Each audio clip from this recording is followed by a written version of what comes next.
and welcome to the Morning Show on Tobago Updates Television. It is September 2nd, 2024, and we're coming to you live from the Port Mall here in Scarborough, Tobago. I am Adana Combi, and it is back to school. Yes, it's back to school for all of our children on the island of Tobago. Well, in Trinidad and Tobago, yes, all of our schools are opening today and our children are back out to school this morning. You might have heard in the background that song there, Education from the Mighty Sparrow, and how important it is for us to all have an education. And now it's time for our children to be in school where they can learn from their teachers, where they can learn from their peers, where they can learn skills, social skills, as well as they integrate in that place. I know a lot of them are excited to be back out there to see their friends who they've not seen for 2 months. Yes. So it's an exciting time this morning. Of course, there's traffic on the nation's road, so I will, advise you to be safe this morning and perhaps leave a little bit earlier if you want to get there on time. But our children are out this morning, and I'm so happy, that they can go back out to school to learn, because an education is very, very important, as you know. As the song says, an education.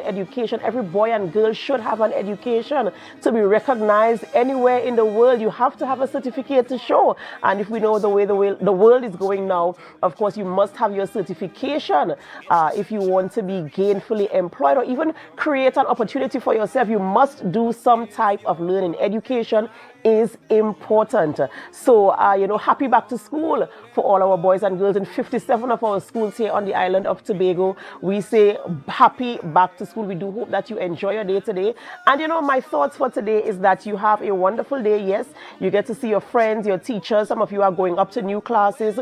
So there's that promotion that is going to take place there as well. And, I want to say welcome back to school to the teachers as well.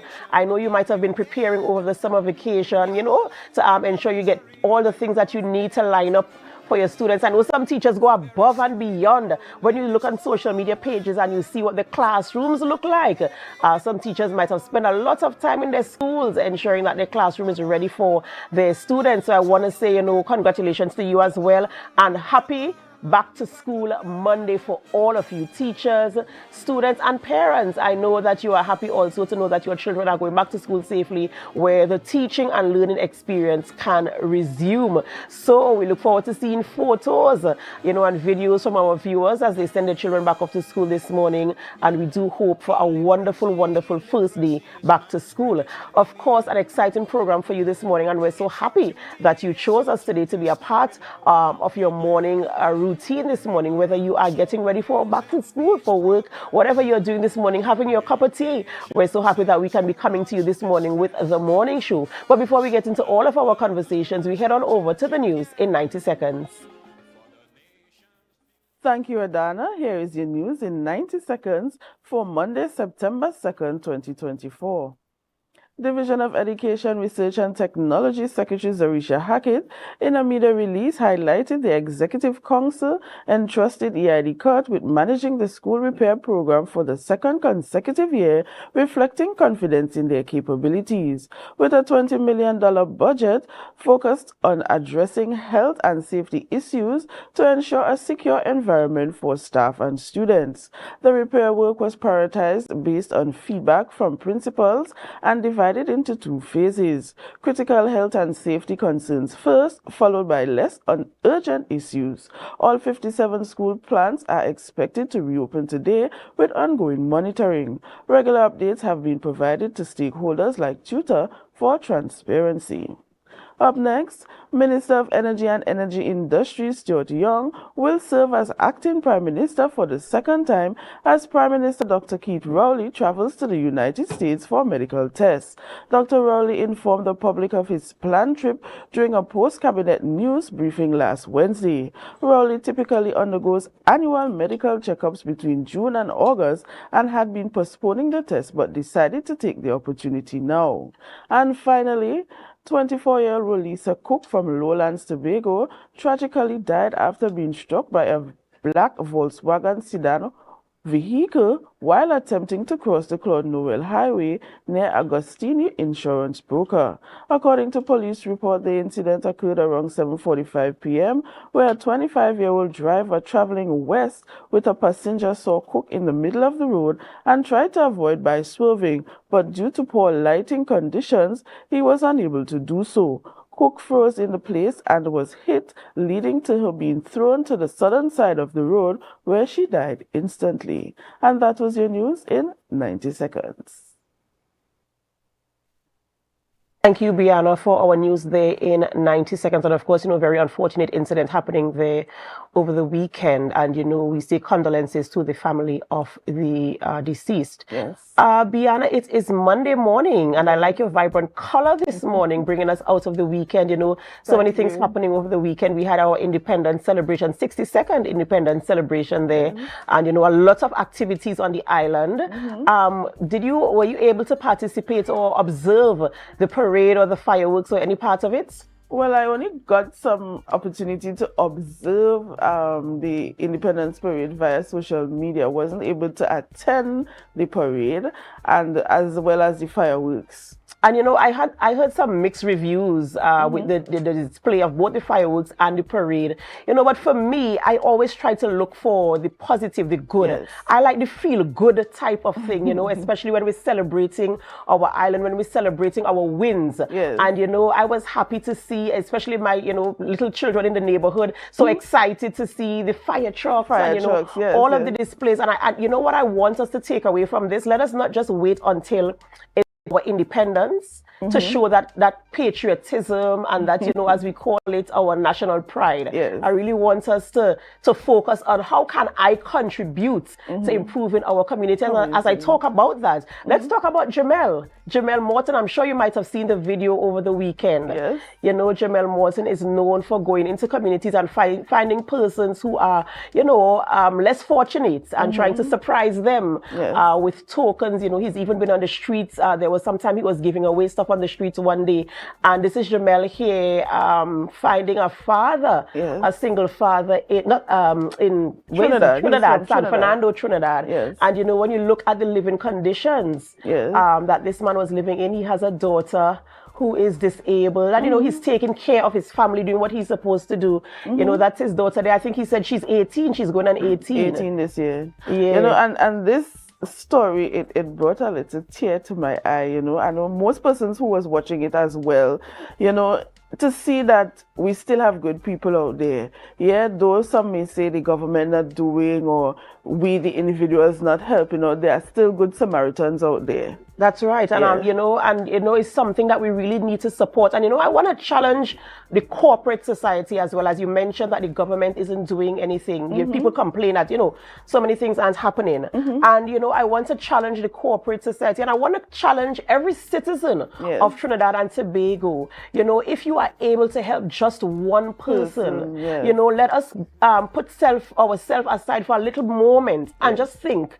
if it were me in this position, if I didn't have a cup of tea to drink this morning, how would I be feeling? But I have cups of tea that I can drink for the entire week. Why not share it with someone else? Yes. So let us focus on, as we come out of our independence celebration, and we focus now into continuing to build our nation. How about we put that as our thought, Brianna, for this week? Yes, find somebody, even if it's one person, and be kind to that person. Share with them. Find somebody who is less fortunate, and give of yourself to that person, whether it is clothing, whatever it is, snack, something. That's right.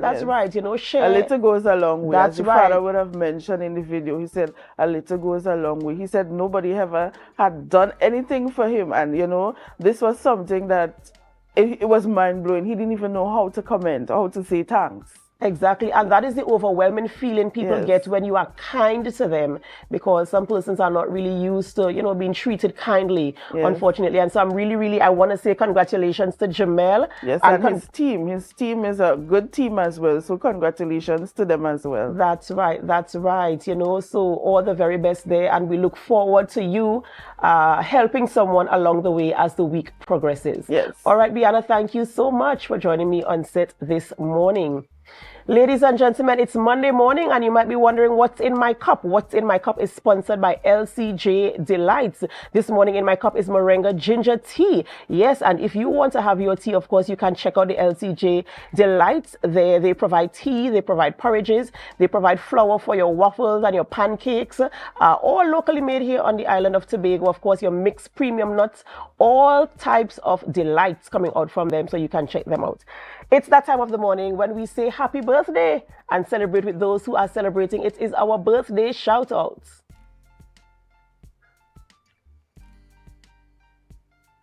And first on screen this morning and celebrating a birthday, we have Jason Williams. Jason Williams, also known as Chin, is celebrating a birthday today, and we want to say happy birthday to Jason. We pray God's blessings upon your life, and we do hope that you have a wonderful, wonderful birthday. Happy birthday to you. Next, we have Glenn Joseph. Glenn Joseph is also celebrating a birthday. Glenn, we say happy birthday to you. We pray God's blessings upon your life. And as you enter this new chapter, that the story is very interesting and rewarding to you. So happy birthday to you. Shelly Ann John. Shelly Ann John is celebrating a birthday today as well. Shelly Ann, to you from all of us here at the Tobago Update television family, we say happy birthday to you. We pray God's blessings upon your life. Happy birthday to you. This is a belated birthday shout out. Belated birthday goes out to Sean Reynolds. Sean celebrated yesterday, was his birthday, and we want to say happy belated birthday to you, Sean. We do hope that you had a wonderful birthday, and we hope that your week is as wonderful as your birthday was, and we pray that as you enter this new chapter, that your pages are beautifully written. Happy birthday to you, Sean. The beautiful, the lovely Leno Campbell. Leno Campbell also celebrated a birthday yesterday. And Leno, we want to say happy belated birthday to you. One thing about Leno, she's always so very optimistic, very hopeful, very joyful. And you know, Leno, I want to wish you birthday love this morning. Personally, from me, I want to say happy birthday to you, darling. And also from all of us here at Tobago Updates Television, happy birthday to you. Next is Halima and Hanifa Mohammed. It's a twin, yes. And yesterday they also celebrated their birthday. On screen you're seeing now Halima Mohammed. It was her birthday yesterday. And Halima, we want to say happy birthday to you. And this is Hanifa, her twin. Happy birthday to you, ladies. We want to wish you the very, very best as you continue to celebrate your birthday, as you continue to write pages in the book of your life. We pray God's blessings upon your life. And we say happy birthday to the both of you. And of course, if you're celebrating a birthday, you celebrated over the weekend and we don't have your photographs, that's okay. We still want to say happy birthday to you. We want to wish you God's blessings. And we want to remind you to give God thanks for life. For no man can give life unto himself except the Lord gives it unto him. So remember to give God thanks for your life. All right, you might be wondering, who are we speaking with this morning in studio? And of course, it's Monday, so we're going to have correspondence from the TTPS. This morning, we speak with Inspector Mahalia Bacchus as she brings the crime updates for us here on the island of Tobago. And we also speak to heading back to school and some of the challenges that can be faced as well. And then we move on to speaking with Mr. Barry Jofield. Mr. Barry Jofield is an economic and financial commentator. And we speak about THA corporate governance. Yes, and later on we also speak about addressing EDCOT this morning. Those are the conversations we're going to have in studio this morning. So we do hope that you can stay with us. But before we go for a break, of course, I want to send a special shout out this morning to all of our teachers, our principals, everybody in the education system. Secretary Zorisha Hackett, I also want to say a pleasant morning to you as well, and thank you so much for ensuring that our schools are ready for our children this morning. Good morning to all of you, whether you are viewing far or wide, right here in Tobago, in Trinidad, the Caribbean region, the United States of America, Canada, England, the continent of Australia, or the continent of Africa, Asia, wherever you are. Thank you so much for choosing us this morning, whether you're viewing on our Facebook live stream, on our YouTube channel, or on Amplia 102. We say thank you. We have to go for a short break before we start conversations this morning, and as we go, we invite you to help us share the live, share the live, share the live.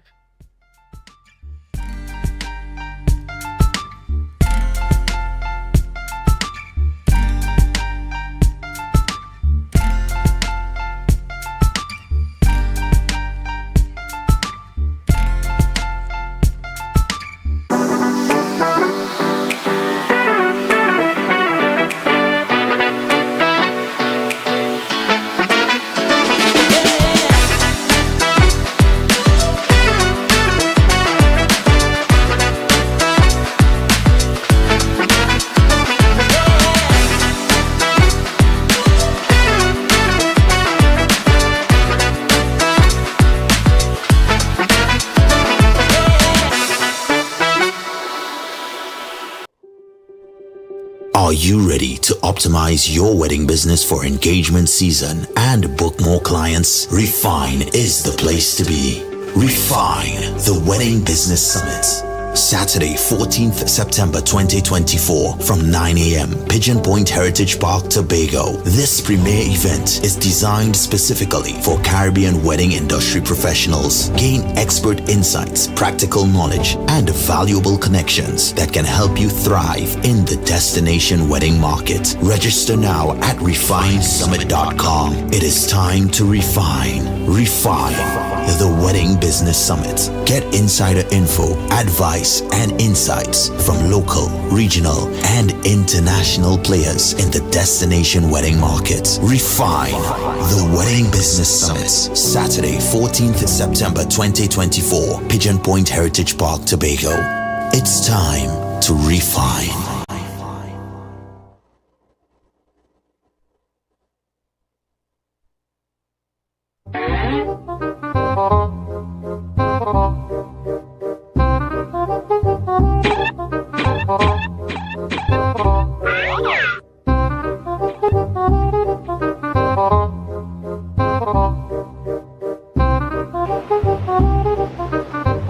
Stop.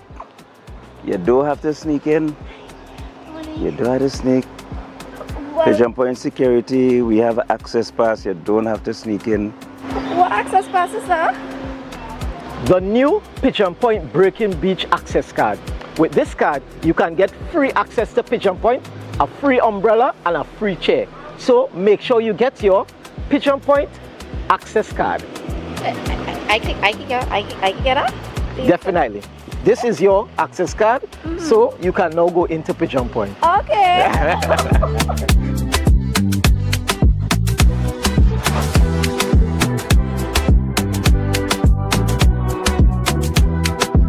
Guys, we outside in Pigeon Point, sun and sand, and we enjoying it with we access cards.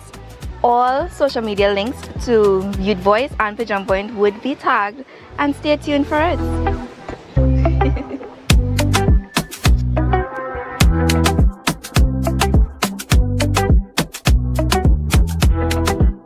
Attention all talented individuals and groups in Tobago. This is your moment to shine. Showcase your skills in music, dance or drama at Tobago Star Quest. Prelim auditions are held every Sunday across various communities throughout Tobago. Seize the chance to win exciting prizes and demonstrate your talent. For more details, visit our Instagram page at tobago.star.quest or email tobagostarquest@gmail.com. We look forward to seeing you there.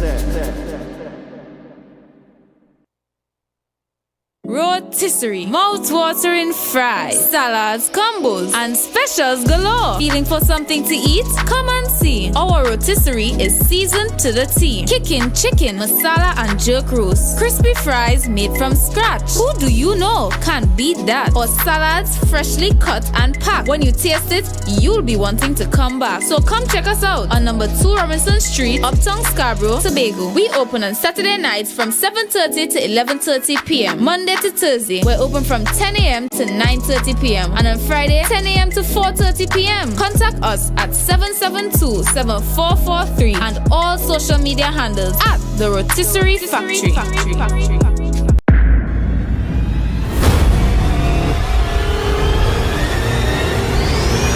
I'ma play some tune like this. Don't worry, my wife will fuck it up.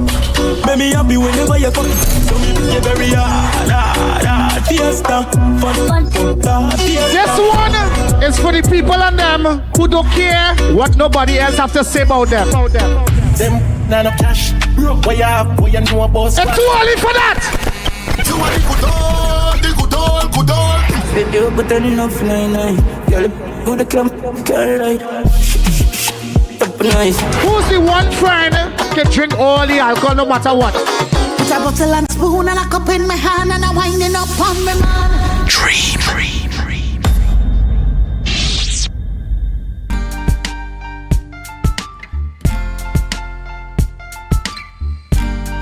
Put a smile on your face when you're moving from place to place. Good morning. Welcome back to the morning show on Tobago Updates Television. Well, we begin conversations this morning in studio and we speak with Inspector Mahalia Bacchus from the Trinidad and Tobago Police Services and, of course, our weekly crime updates for activities here on the island of Tobago. And we also address back-to-school challenges this morning as well. Good morning and welcome. Good morning, Adana, and good morning to your listening public as well. Right. And, it's always a pleasure for me when I have conversations with any representative from the TTPS here on this show because we kind of get some insight as to what is happening on the island of Tobago. And, in recent past, we've been having a lot of activity and, the police have been very, very busy, active in terms of trying to curb crime, apprehend the culprits and, try to keep the place as peaceful as possible. So let's bring us up to speed as to what has happened over the past week as it relates to criminal activities and detection of crime.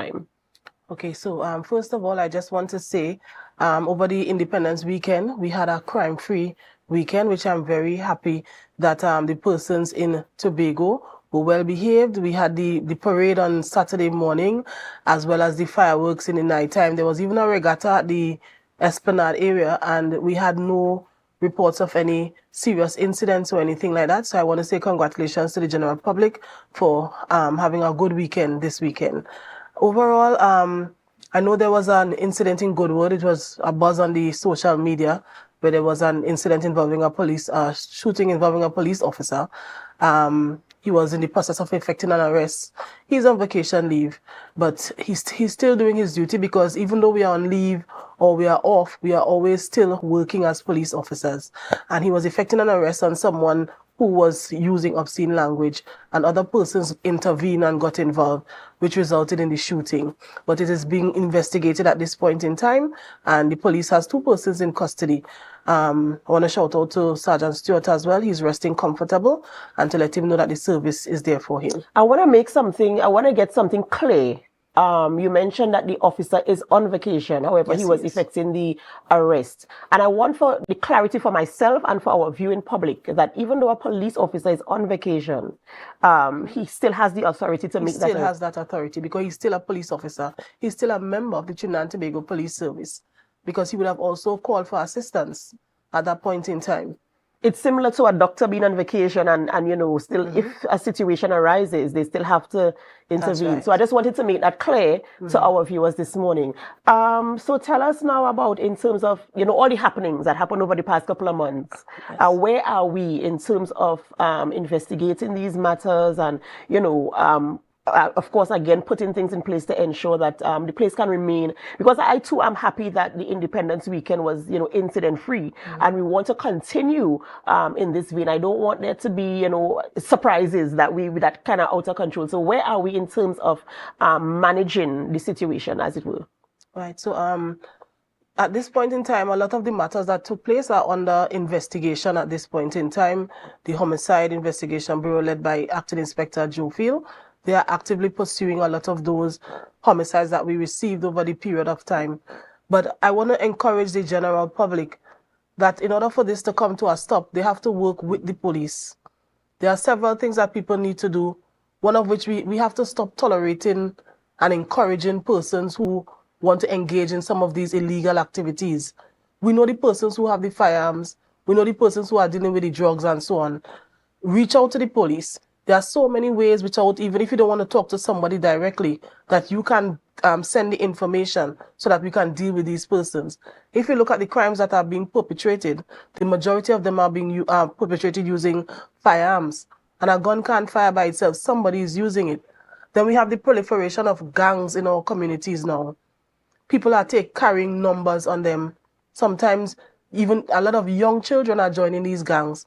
And this is causing a lot of the problems because a lot of the homicides that we experience are gang-related.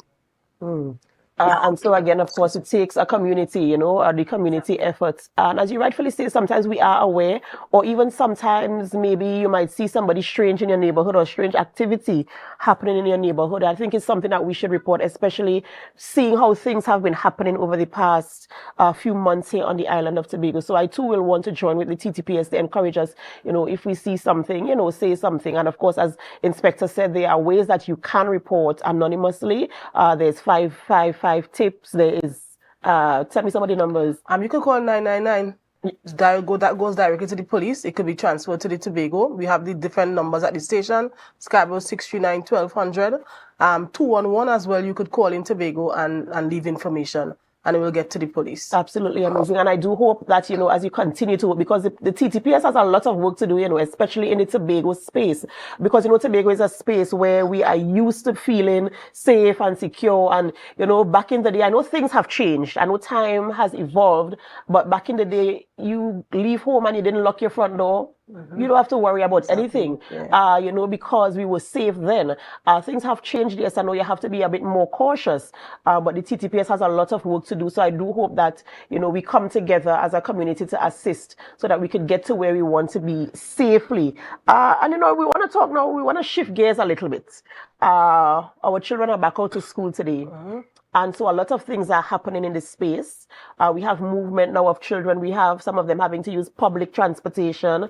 We have private drop-offs, parents dropping their children off to school. So traffic on the nation's roads. We have so many things going on. Children now meeting up with their friends over a period of time. And then you have this situation where some children might be comparing, look at my shoes, look at my bag. And this one didn't get a new bag or this didn't get a new shoe. And so now we're talking about protecting our children in school, or the challenges that they might face with going back to school, and where does the TTPS fit into this, and where do they stand in terms of providing a measure of support as the children head back out to school?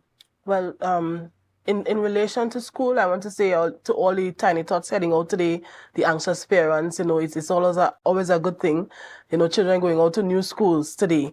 In terms of transportation, I'm encouraging parents to make sure that you make the proper arrangement when it comes to transportation of your kids. If it's not the maxis that are provided, if you're hiring someone, please look into who you're hiring to take the child back and forth to school, right? If you're putting them into a taxi because or a private vehicle, sometimes it's good to take the number plate of that vehicle. Always look at if you're not there taking them yourself, ensure that you could communicate that the child has reached to school. You understand? Sometimes children, they cannot use the phone at school at certain times, but at least if they do have a cell phone, they communicate with you that, Mommy, I reached, they switch off the cell phone, go to school at the end of the school, and on the afternoon, you call your mommy or your daddy to say, well, school is over, I'm on my way home. Especially the parent is still at work.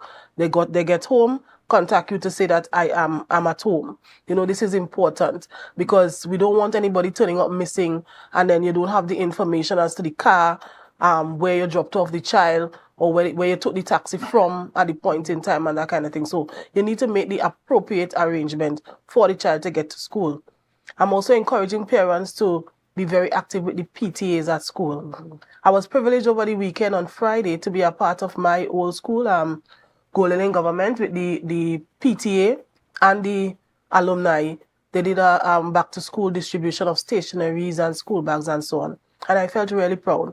I was able to give a little pep talk to the parents as well, as to how to encourage the children and to encourage them to continue to be a part of the PTA. Because when you support the kids at that level, you tend to build and help them to grow and to become better members of society. And it helps them to be better students as well too, seeing the parents participating in those activities. And that's right, it really brings home now to it takes a village, because when you attend PTA meetings, sometimes the numbers are very, very low. And it's good to see that a PTA is coming out and doing things. And the children kind of feel if you are committed to the school, the child will commit to the school. Exactly. If your child knows that you are coming to school for a meeting with other parents, the attitude of the child changes. Yes. The child is more, lenient towards obeying the school rules. That's right. That's right. And and this is what we need from our parents. I know sometimes it's challenging.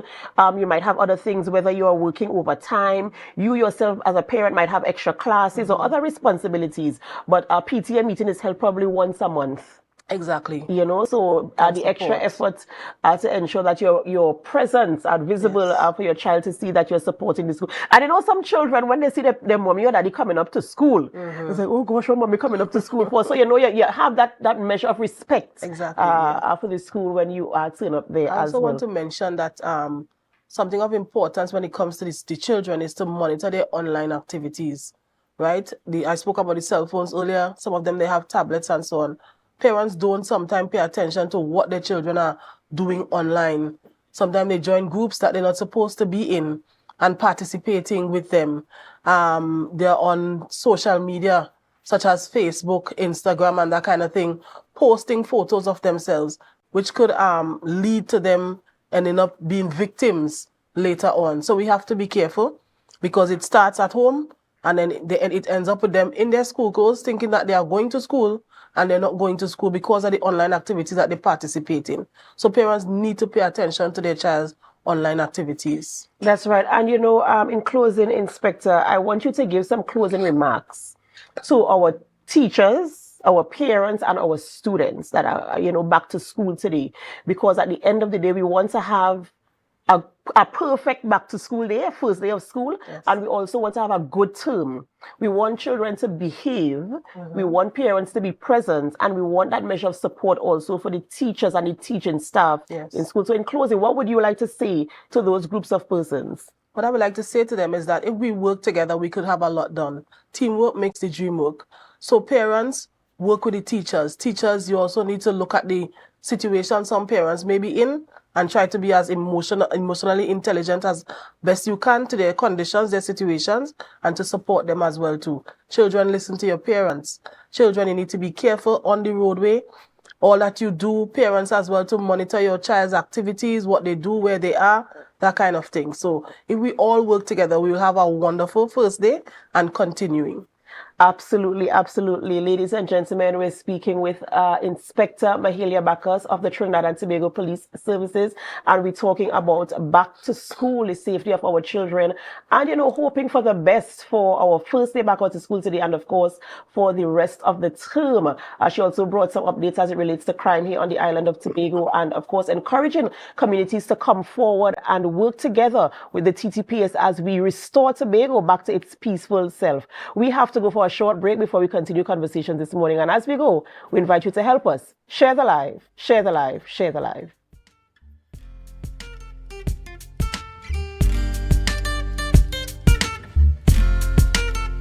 I'm so relieved Javel gave me this money. Now I could enjoy the holidays with my family and not have to worry about monies for bags, books, and shoes. Javel? Who is Javel? She could give me some money too? Javel is the July-August vacation education loan at Bethel Credit Union. Up to $20,000 to help with all additional expenses during this July-August. Yes, you heard right. Call the Bethel Credit Union and ask for Javel. She'll hook you up with the money to take care of all your additional expenses this holiday season. Open to new members too. Get up to $20,000 and have a worry-free holiday with Javel. Call 639-8226 or 631-1336 or message us on Facebook for more information.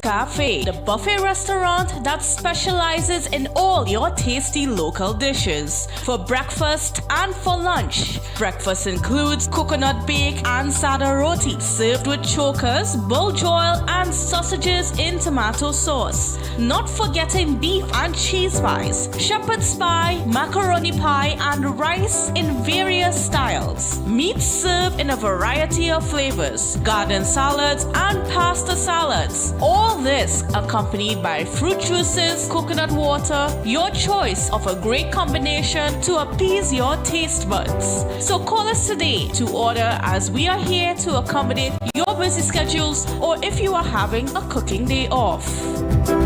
Tobago Glass Supplies has been a leading name for over 37 years in the glass and aluminum market in Tobago. We provide an extensive range of high-quality, innovative aluminum and glass products for commercial and residential use. Competitive prices with superior and professional services by committed employees who are guided by rigid quality standards. Tobago Glass Supply specializes in the manufacture and installation of glass and aluminum products that are essential to today's homeowners and the business environment. We are engaged in marketing, sales, and installation of a variety of products. These ranges from windows and doors to necessities such as mirrors for homes and vehicles, designed and manufactured in-house or imported.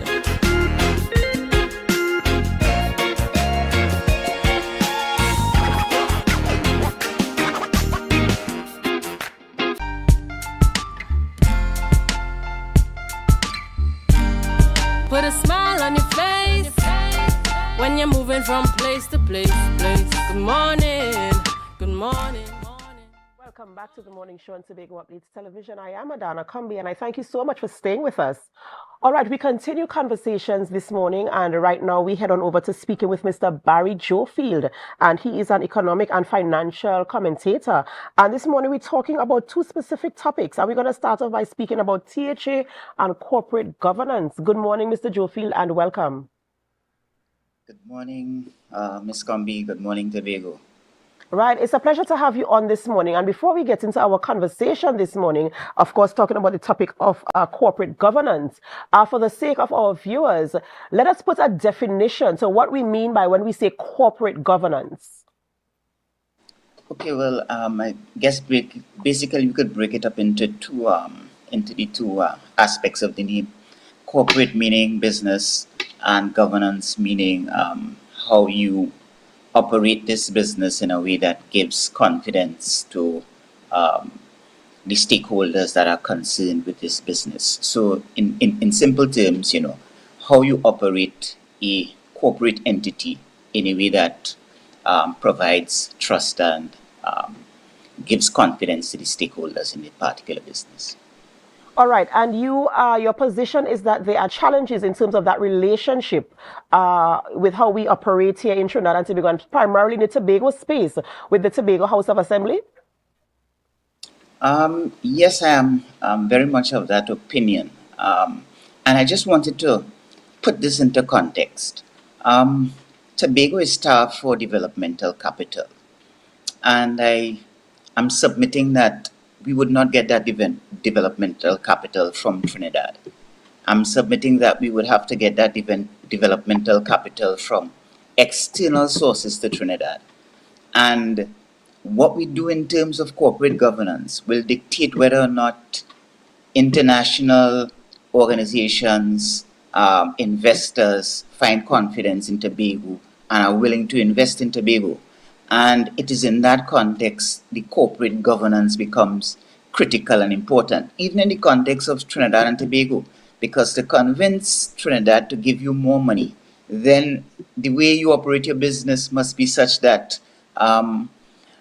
you are able to elicit trust, confidence that you are doing business in a proper manner, in a transparent manner, and you're more likely to get a fair hearing rather than if you were doing it in the way business is currently being done.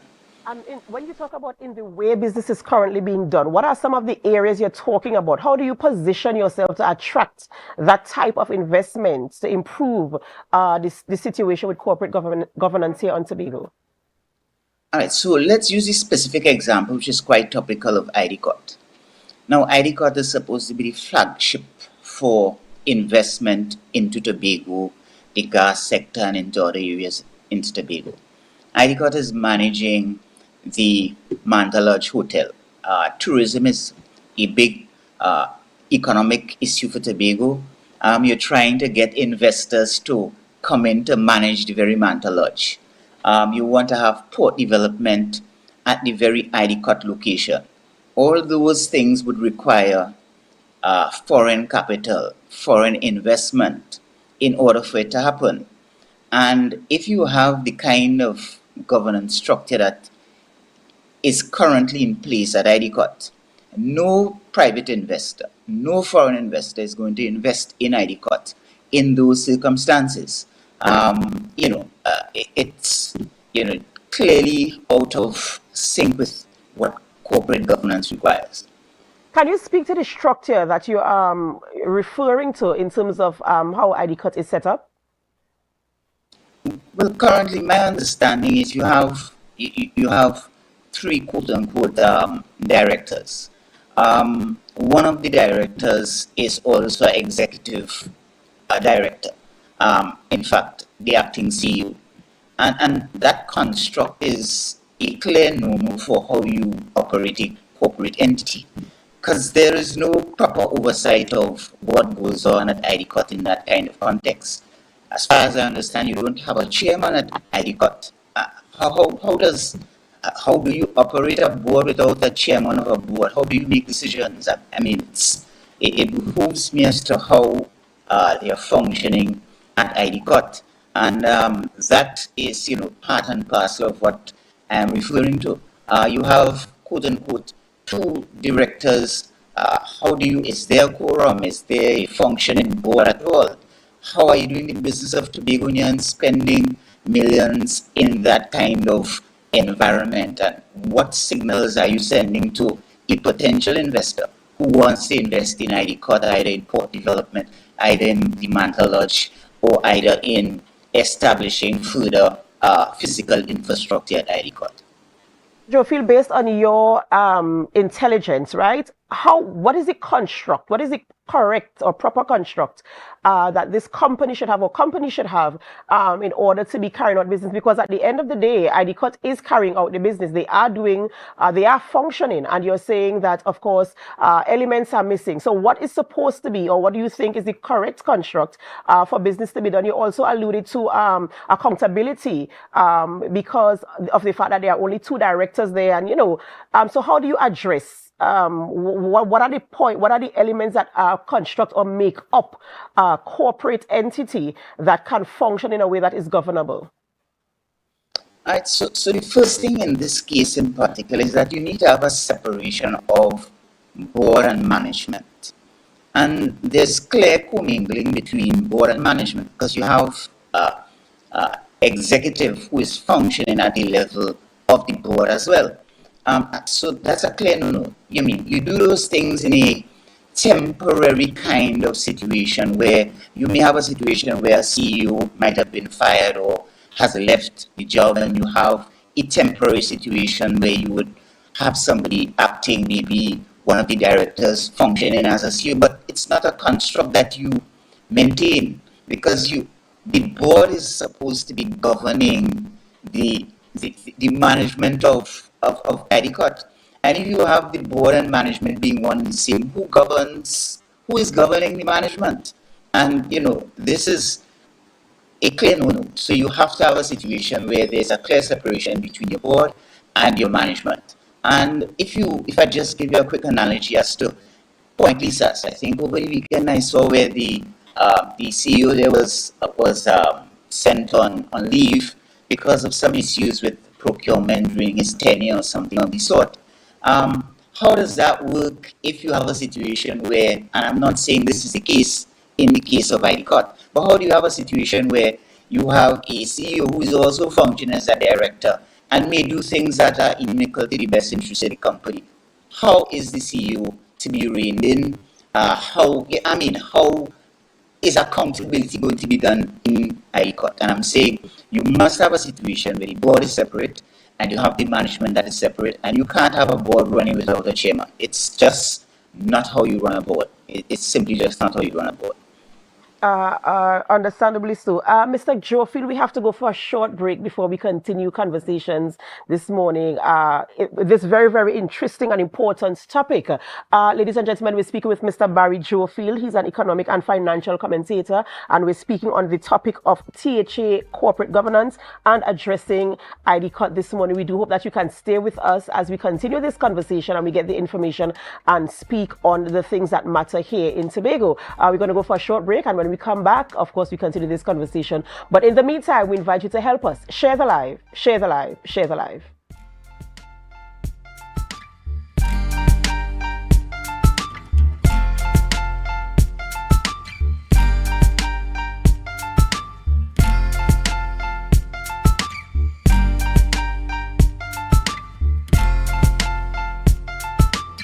I'm so relieved Javel gave me this money. Now I could enjoy the holidays with my family and not have to worry about monies for bags, books and shoes. Javel? Who is Javel? She could give me some money too? Javel is the July-August vacation education loan at Bethel Credit Union. Up to 20,000 to help with all additional expenses during this July-August. Yes, you heard right. Call the Bethel Credit Union and ask for Javel. She'll hook you up with the money to take care of all your additional expenses this holiday season. Open to new members too. Get up to $20,000 and have a worry-free holiday with Javel. Call 639-8226 or 631-1336 or message us on Facebook for more information.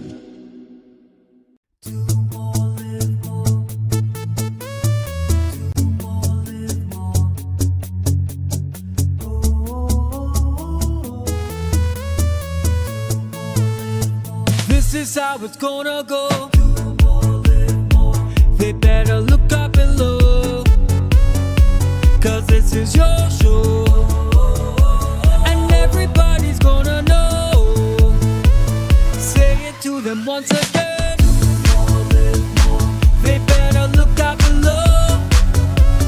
This is your show, and everybody's gonna know. That's how it's gonna go. They better look up below, 'cause this is your show. Attention members, now is your chance to double or even triple your dividend payment with no increase in your existing loan payment. Don't miss out on this incredible opportunity to boost your dividends effectively. Whether you're planning a vacation or simply looking to maximize your savings, we've got you covered. Call us today at 639-8226 or 631-1336. Message us on Facebook for more information. Hurry, this offer won't last long. Bethel Credit Union, because we see you at BCU. Are you ready to optimize your wedding business for engagement season and book more clients? Refine is the place to be. Refine, the Wedding Business Summit. Saturday, 14th September 2024 from 9 a.m. Pigeon Point Heritage Park, Tobago. This premier event is designed specifically for Caribbean wedding industry professionals. Gain expert insights, practical knowledge, and valuable connections that can help you thrive in the destination wedding market. Register now at refinesummit.com. It is time to refine. Refine, the Wedding Business Summit. Get insider info, advice, and insights from local, regional, and international players in the destination wedding market. Refine, the Wedding Business Summit. Saturday, 14th September 2024, Pigeon Point Heritage Park, Tobago. It's time to refine.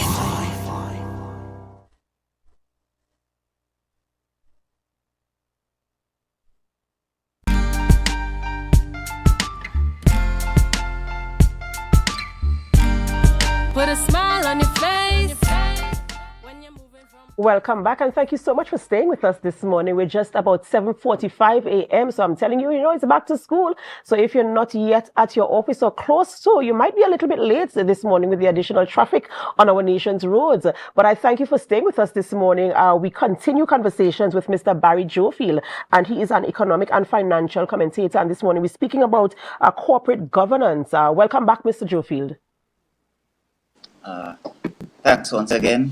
Right. So we were talking about so many things as it relates to corporate governance. And you mentioned also the attraction for capital for development on the island of Tobago, stating that because of the construct of some of the companies, it will be difficult for us to attract that type of investment, right? The capital for development here on the island of Tobago. And so you spoke about ID cuts and the construct there. What are some of the other things that we can do in terms of positioning Tobago to attract any type of capital, whether it is from central government, whether it is from foreign investors, to support the development here on the island of Tobago? Well, I think, in essence, what Tobago needs is what I will call a Tobago Invest Company, for want of a better word, that is a one-stop shop where investors can reach to Tobago. Tobago also needs to develop a portfolio of investment opportunities, whether or not it be in the financial sector, in the tourism sector, in agriculture, and be able to have a prospectus that you can send out to all and sundry. There was a visit to the diaspora in New York, I think maybe 2 weeks ago or thereabouts. And that is what you go with. You go with your prospectus about what areas specifically you would want who investors to invest their capital into. And so the very basic requirement is for some agency that facilitates this kind of communication. I'm sure at this point it's a puzzle. Maybe if you're an investor and you wanted to invest in Tobago, where do you actually go to have this conversation? What are the areas that you can invest in? Is there a program? Is there a portfolio of possibilities? And I'm saying at the very basic level, that is what is required in my mind, that you need to have some agency that is your investment agency that probably looks also at the ease of doing business, track the ease of doing business, look at the parameters and figure out where Tobago is on those parameters and address those matters.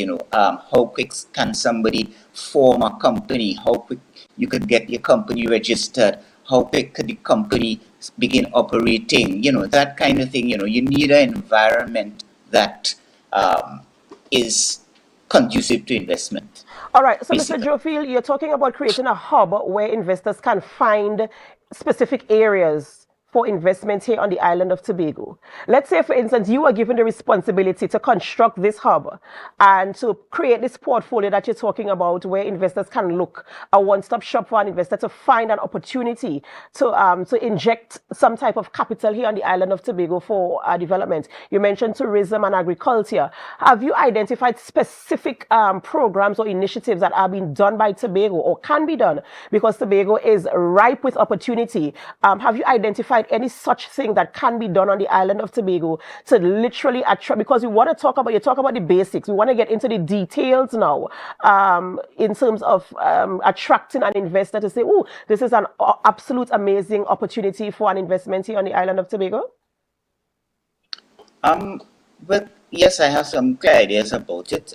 In the sense that, okay, we probably have maybe about 5 or maybe a few more of what we would call THA companies that I think can be attractive to an investor. So I give you a perfect example, Pigeon Point. Pigeon Point is a world-renowned resort. Even if you wish to maintain 51% shareholding by the THA, then there's a 49% that you can sell and raise capital for other developments in Tobago. In fact, you raise capital now to further develop Pigeon Point because Pigeon Point can be further developed. So that's one example. You have Spell, Studley Park Quarries Limited, and I'd always mention it. It's an opportunity that any investor would want to make an investment into. And I'm saying you monetize this thing, you value it, and you sell the shares to the company. In fact, one of the things I think we need to be doing seriously is to be looking at a Tobago Stock Exchange where you cross-list companies in Guyana, companies in Trinidad and Tobago, companies in Barbados. I mean, you create an environment for investment in Tobago. And I'm saying, submitting that those are some of the low-hanging fruits that you can begin to look at your companies. TADCO, you can look at a different construct for TADCO that allows people to invest in agricultural development in Tobago. And I'm saying, so you could start with your low-hanging fruits, where the THA has some level of control, and look at the companies that are under the aegis of the THA, and have those companies, listed on some exchange in Tobago that allows capital to reach these companies, to develop them and so on, because they start for capital and the capital will not come from the central government. It needs to come from foreign investment, and you need to set up the kind of arrangements that would allow that to happen. All right, Mr. Jofield, I really appreciate your input there where this is concerned, and I do hope that the conversation continues and that we see some movement in that direction. Of course, we welcome any type of developments here on the island of Tobago. It's a beautiful place, and there's lots of opportunities here for investment. So we look forward to, some measure of movement here on the island of Tobago.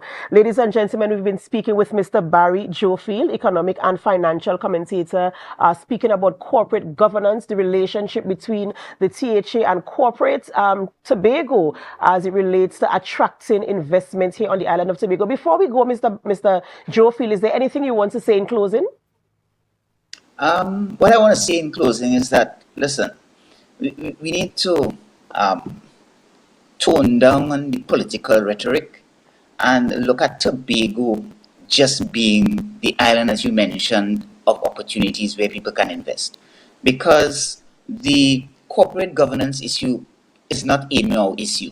It is an issue that has been with us, and it will continue to be with us until we focus the mind on what accountabilities do we require from these companies, what accountabilities do we require from the THA, and unless and until we demand that accountability as citizens of Tobago and forget the fetters of the political reality, we are doomed to go nowhere in Tobago. But we are full of possibilities, and I trust that as Tobagonians we would request and demand the transparency and accountability that will allow capital to Trinidad and to come from other areas of the world to develop Tobago in the way we would like to see it developed. Amazing stuff, and I do agree. Tobago is beautiful, and we want to continue maintaining and even improving the beauty that we have here, providing opportunities for all and sundry who have that type of interest here on the island of Tobago, primarily our citizens here in Tobago. Thank you so much, Mr. Jofield, for joining us this morning and for bringing your insight to this very important conversation. We do hope that the conversation, as I said, continues and that we can get some level of movement from there. Ladies and gentlemen, we have to go for a short break before we continue. Yes, we're going to go for a break and continue. So we do hope that you stay with us. And as you stay with us, we invite you to help us. Share the live, share the live, share the live. We'll be right back.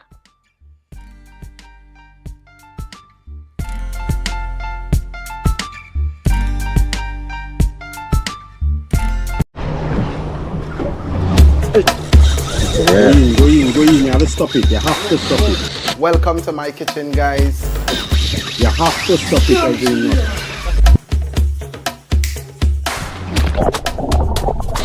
That's it. That's the intro. Let's do it one more time, right?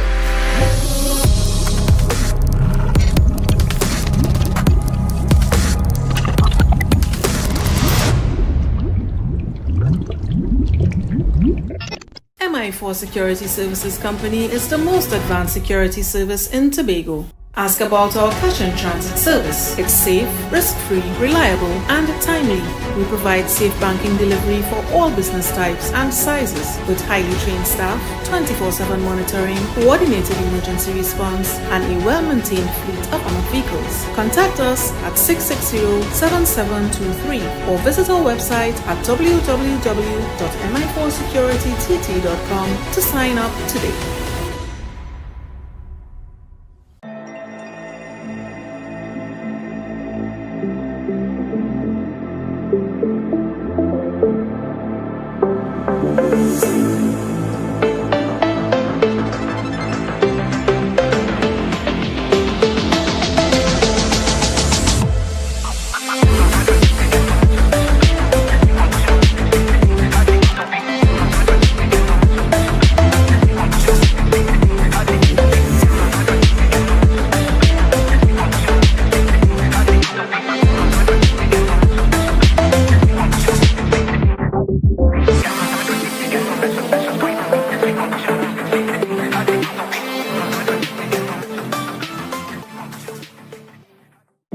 rotisserie, mouth-watering fries, salads, combos, and specials galore. Feeling for something to eat? Come and see. Our rotisserie is seasoned to the T. Kicking chicken, masala, and jerk roast. Crispy fries made from scratch. Who do you know can't beat that? Or salads freshly cut and packed. When you taste it, you'll be wanting to come back. So come check us out on number 2 Robinson Street, Uptown Scarborough, Tobago. We open on Saturday nights from 7:30 to 11:30 p.m. Monday to Thursday, we're open from 10 a.m. to 9:30 p.m. And on Friday, 10 a.m. to 4:30 p.m. Contact us at 772-7443 and all social media handles at The Rotisserie Factory. It's a different type of thing down there. And we party till we drop down there. With a lot of pretty girls down there. Down in Tobago.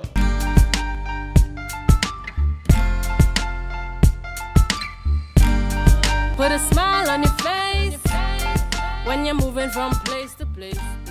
Welcome back to the morning show on Tobago Updates Television. I am Adana Combi. Of course, we're nearing the end of our program this morning, but of course, we don't end our program in here. We head on over to GMT. But before we head on over to GMT, as you are aware, it's back to school for our boys and girls here in Trinidad and Tobago. Not just our boys and girls, but our teachers, yes, and our parents as well, getting our children ready for school. And of course, this morning, we head on over to Assemblyman Zarisha Hackett, Secretary with responsibility for education, this morning as she says a prayer for our island's children as they head on back to school. Stay with us and listen to this prayer.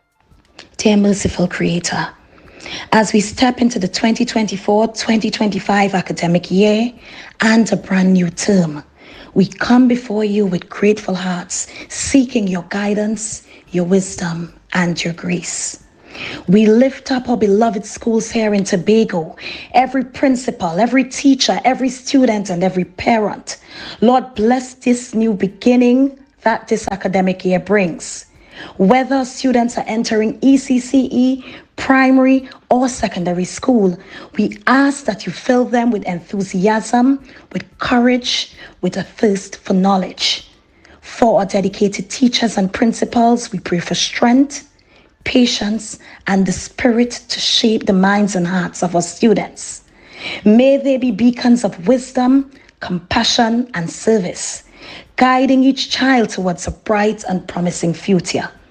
For precious students, we ask for your blessings upon them as they embark upon this new journey.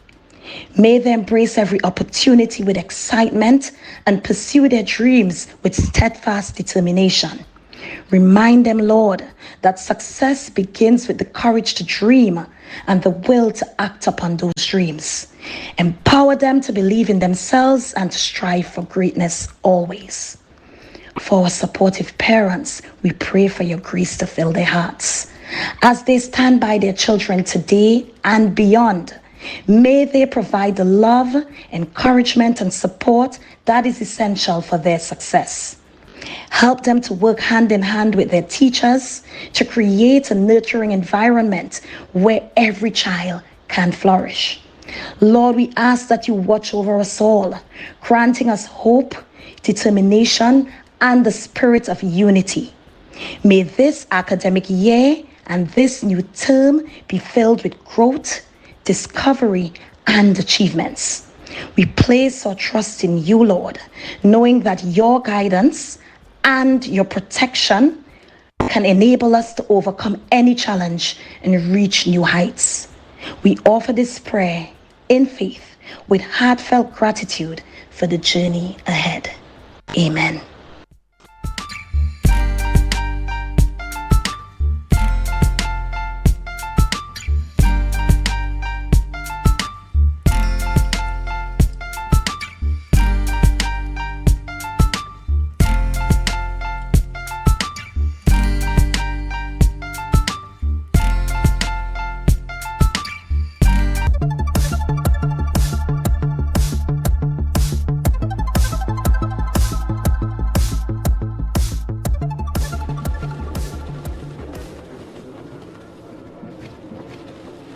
The initiative behind this project or this program, I would say, is it's Independence Day. Independence Day is time for fun, your time for camaraderie, you're celebrating how much years you have been free or whatever the case may be. So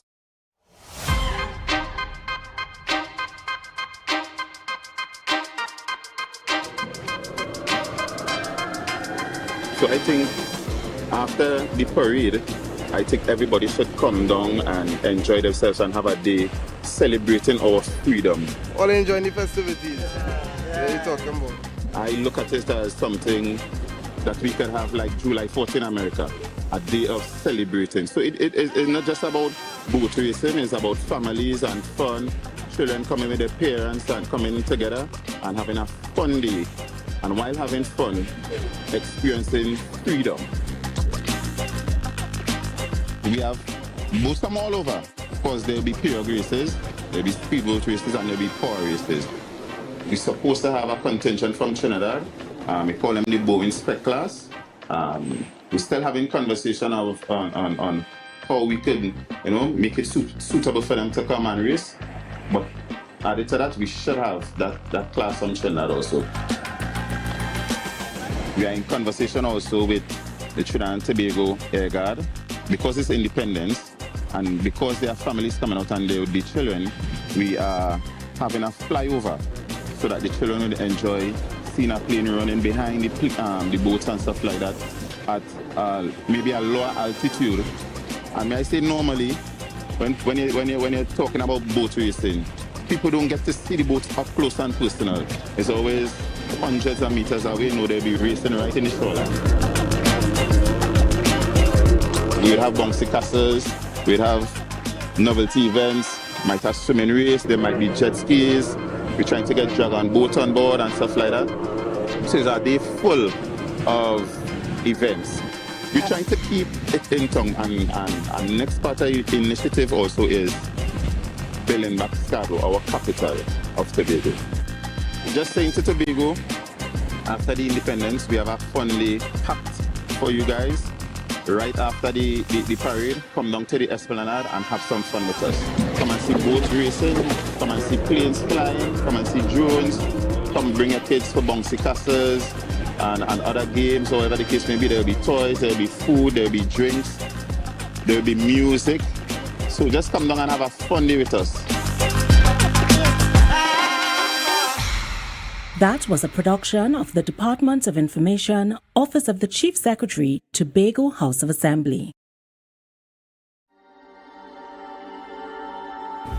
Last year, October 2023, the island tilted.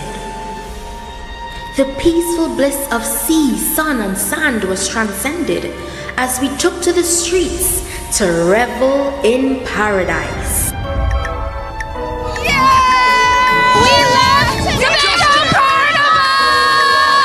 Tobago! It's such a nice place! Tobago Carnival right here. We're not leaving till we go right down. It's the greatest, it's the best, it's safe, and it's beautiful. I love Tobago, baby. Coming back next year. Hey!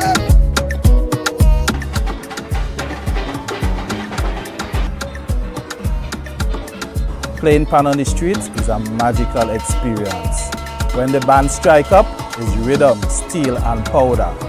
This is Tobago Carnival, pan in paradise. Tobago is the best.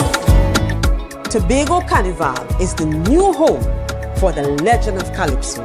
Where else can you get sweet Calypso music that gives you that nostalgic feeling? Soca Titans is we title, is we monarch.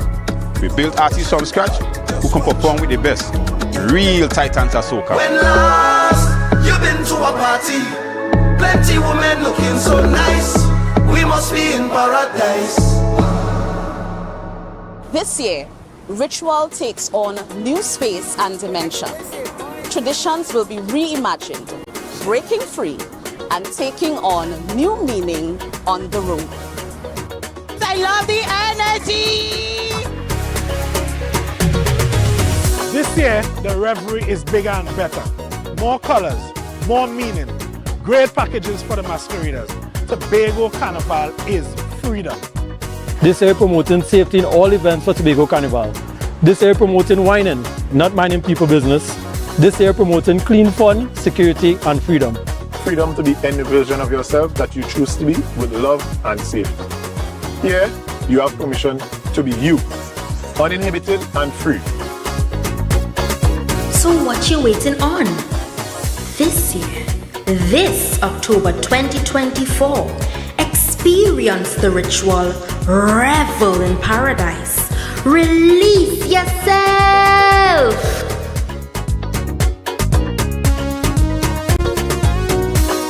From the greatest little island on the planet, this is the Tobago Carnival 2024.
Stop. You don't have to sneak in. You don't have to sneak. Pigeon Point security, we have access pass. You don't have to sneak in. What access pass is that? The new Pigeon Point Breaking Beach access card. With this card, you can get free access to Pigeon Point, a free umbrella, and a free chair. So make sure you get your Pigeon Point access card. I can get that? Definitely. This is your access card, so you can now go into Pigeon Point. Okay.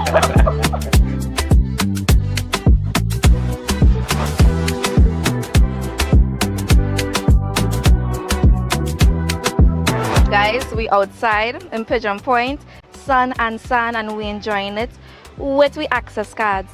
All social media links to Youth Voice and Pigeon Point would be tagged, and stay tuned for it.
Tobago right here on Tobago Updates. On this very rainy Monday morning, we want to say welcome back to school to all the kids, but of course we want to say welcome to Good Morning Tobago right here on Tobago Updates with your girl Chanel Felix. Now this morning we're going to have some very interesting conversations, but before we even get into that, let's have our news in 90 seconds. So, the Secretary for the Division of Education, Research and Technology, Zoisha Hackett, in a media release highlighted that the Executive Council entrusted EID COT with the managing of the school repair program for the second consecutive year, reflecting confidence in their capabilities. With a $20 million budget focused on addressing health and safety issues to ensure a secure environment for staff and students. The repair work was prioritized based on feedback from principals and divided into two phases: critical health and safety concerns first, followed by less urgent issues. All 57 school plants are expected to be reopened today with ongoing monitoring. Regular updates have been provided and all stakeholders such as tutor have been made aware for transparency purposes. Additionally, the Minister of Energy in the Ministry of Energy and Energy Industries, Stuart Young, will serve as acting Prime Minister for the second time. The Prime Minister has traveled to the United States for medical testing. Dr. Rowley informed the public of his plans to visit the United States during a post-cabinet news briefing last Wednesday. Dr. Rowley typically undergoes annual medical checkups during the June to August period and has been postponing the test but decided to take the opportunity to do so now. And finally, 24-year-old Relisa Cook from Lowlands, Tobago, tragically died after being struck by a black Volkswagen sedan while attempting to cross the Claude Noel Highway near Agostini Insurance Brokers. According to the police report, the incident occurred around 7:45 p.m., where the 25-year-old driver traveling west with a passenger saw Cook in the middle of the road and tried to avoid her by swerving. But due to poor lighting conditions, he was unable to do so. Cook froze in place and was hit, leading to her being thrown to the southern side of the road where she died instantly. And that was on News in 90 Seconds. This morning we are continuing our conversation on the Constitution and constitutional reform. And who better to have this conversation with this morning than Dr. Vanus James, Tobago economist. Good morning and welcome, Dr. James. Morning, Janelle. Good morning. It's a pleasure to have you in this morning. We know that, because of the rains, we have not seen you in studio, but nevertheless, it's still a pleasure to have this conversation. Now, we've heard a lot about the constitutional reform conversation coming up again, especially seeing that very recently the Prime Minister made an announcement out of that Constitutional Reform Committee report, indicating that one of the things that would be changed would be those 3 ships on the coat of arms. That just being one of the recommendations or things that were highlighted by the committee. But you have been doing work in this area for a very, very long time. And this has brought you to publishing another one of your books, and this morning we're going to be talking a bit about that. So firstly, tell us about this new book that you are releasing. Give the public a bit about that. Well, I think of it as a report of what communities are saying about constitutional reform. So it's not a book in my ordinary use of that language. It's a community report. And what we did was to go around to the communities between January and July and find out from them exactly what their thinking is on the critical provisions needed in the Constitution to ensure their capacity to drive community development. And they gave very clear answers and justifications, some of the wisest statements I've heard in my professional career, anywhere in the Caribbean, to say nothing of Tobago itself. I'd be happy to share some of those insights with you. Well, we look forward to hearing those insights as well. But even before we get into that, when it comes to an economic development plan, I remember conversations with you before when you indicated that there's a time when the data expires. Talk to us about the last time this type of research had been done and why it was so integral for you to have fresh data set. Well, what you normally do when you're modeling the development path of the economy is you use all the standard national sources that you have on the aggregate output, the breakdown of aggregate output, trends in prices, savings, and other things like those. And that are the underlying drivers of development. And one of the critical things we've come to discover, well, we've known since Arthur Lewis, but elaborated well by the work of Lloyd Best, is that there is a dimension of our economy that is us. And you have to keep up to date all the time on what that dimension is doing. That's one of the reasons I went to the communities, to find out what they're doing and what they're willing to do and able to do. That dimension, in the case of Tobago, is the community-based economy. And that's the economy that kept Tobago afloat after the collapse of sugar in 1884. Since then, we've not been able to really replace the sugar industry with anything else. And notwithstanding the efforts with cocoa and coconuts and so on. So today, what we have is largely a community-based economy in Tobago, other than what the THA is really doing. Tobago, of course, is an island of many communities, including Scarborough, of course, as one, Cane and Bunaccord, and so on. And so you could track what they're doing by going to them and asking them, well, where are you, what you're trying, and so on. Just to mention, for example, just recently, the University of Trinidad and Tobago and Shell Trinidad and Tobago undertook a massive study of the fishing industry. And these, you could see from the evidence, are all community-based industries. It's a community-based set of activities built around all the coastal villages of Tobago. And so you've got to keep on top of what the communities are doing, because that's the only economy we really have in Tobago other than the THA's employment program. And so you've got, that's the point about keeping up to date all the time. But we've been modeling the national economy, and we can fit Tobago into that. And that's part of why I went to the communities. Right. And which communities did you go to, and what type of sampling mechanism did you utilize? Well, these are focus groups. I wish I could have done all 42 villages, but I ended up doing 12 in the 6-month period, about one every 2 weeks. And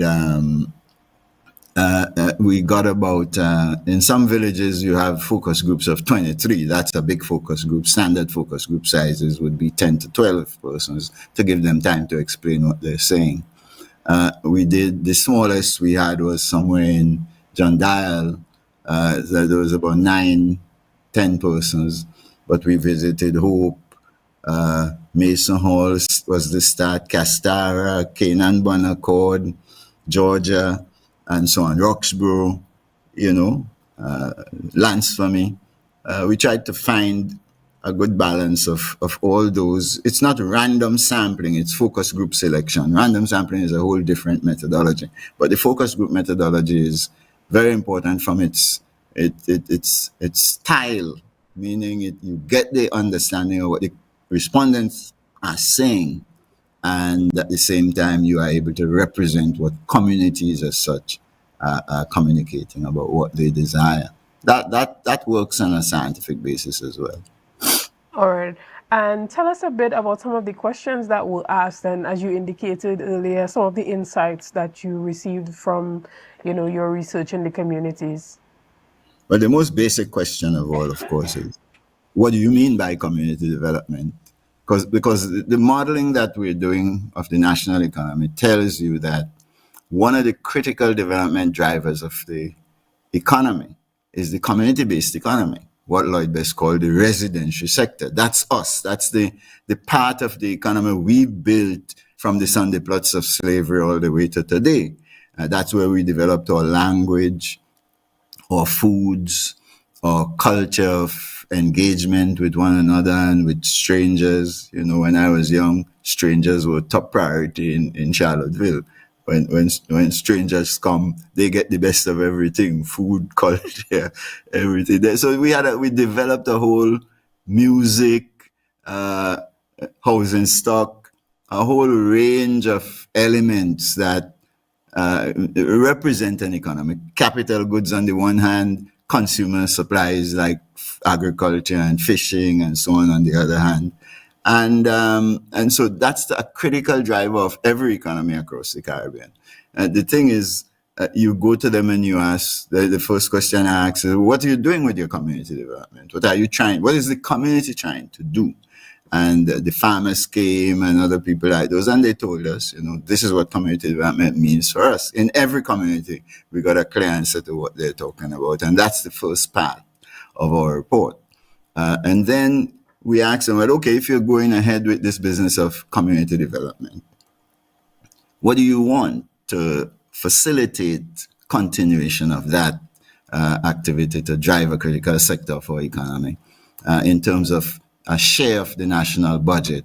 If you want that, if you don't, say no and explain why no. If you want it, say yes and explain why yes. That's how focus groups are conducted. The next thing we ask is, if you really want to drive your community development with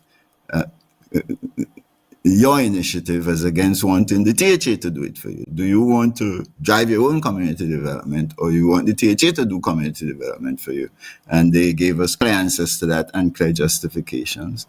And in that context, Do you want, if you want to organize your own community development, then do you want to have the authority to do it, or would the village councils that you have now that are volunteer arrangements work for you? What do you really want? Do you want the authority in the constitution to constitute your community as a share, as a part of government, alongside the THA and the central government, or the communities in Trinidad and the central government and so on? They gave clear answers to those. And then if you're doing those things, all right, the THA will want to get involved in the process of making rules and laws, as all of us in Tobago are clamoring for, the THA and the Tobago Island government for that matter.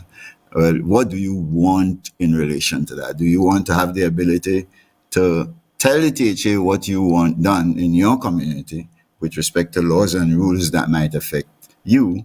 Or do you want the THA just to go ahead and make those rules and laws without consulting you? And they gave clear answers to that and so on. And then we asked them, well, okay, do you want to take that up to the level of the central government? If the central government is much more powerful than the THA, if they are making rules and laws that would affect you, do you want to have a say?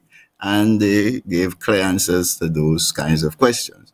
One of the main questions we asked, however, is like you go to a place like Lansfamy. It's as though the world has stood still since I was a little boy. So I asked the question for them and for every other community: should there be a device set up in the government that is responsible to ensure equality of access to development opportunity across Tobago, so Lansfamy is not left behind? When I went to Roxborough, they complained bitterly about being second tongue and being left behind. And all of them gave a proper answer to that question. That goes to the issue of the senatorial device. All across the world, you put senates in place in order to take responsibility for equality of access to development opportunity and equality of status. It's the same issue between Tobago and Trinidad. And they all gave very clear, very wise answers to those questions. And finally, when you are operating as a community and the THA is operating as the Tobago level government, the Tobago Island government generally, you will find that when you're trying to run your communities, you'll end up in disputations with the THA or even with the central government, and you may have to take the THA to court. What kind of judiciary do you think would facilitate fair judgment so that you don't have dictatorial edicts from on high without your being able to get justice? And they gave us a very clear picture of the kind of judiciary they want. They fundamentally, quickly, the answer to that is judges who know what we're doing and why we're doing it, and therefore could call the case on an informed basis.